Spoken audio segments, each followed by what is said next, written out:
গঙ্গাসাগরে যাওয়ার পথে ভয়াবহ দুর্ঘটনায় আহত বেশ কয়েকজন পুণ্যার্থীরা। কথায় আছে সব তীর্থ বারবার, গঙ্গাসাগর একবার। সেই গঙ্গাসাগরে তীর্থ করতে যাওয়া পুণ্যার্থীদের বাস শুক্রবার সাত সকালে পড়ল দুর্ঘটনার কবলে।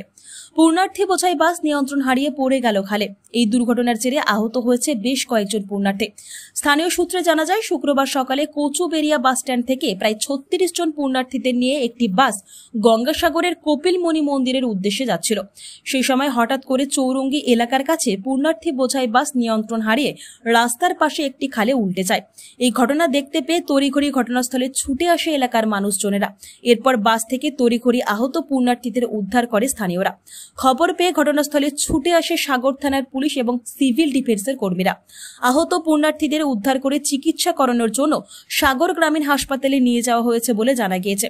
ঘটনার খবর পেয়ে ঘটনাস্থলে পৌঁছায় সুন্দরবন উন্নয়ন মন্ত্রী বঙ্কিমচন্দ্র হাজরা। এছাড়াও ঘটনাস্থলে পৌঁছায় সাগরের বিডিও কানাইয়া কুমার রাও। আহত পুণ্যার্থীদের মধ্যে 8 থেকে 10 জন ভিন রাজ্যের বাসিন্দা বলে জানা গিয়েছে। আহত সকল পুণ্যার্থীদের চিকিৎসা চলছে সাগর গ্রামীণ হাসপাতালে।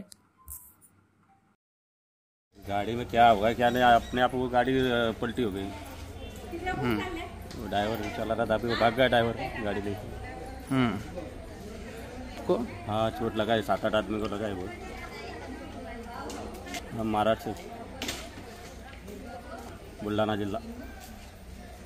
हाँ, गंगा सागर जा रहे थे। आपका समाधान जादव।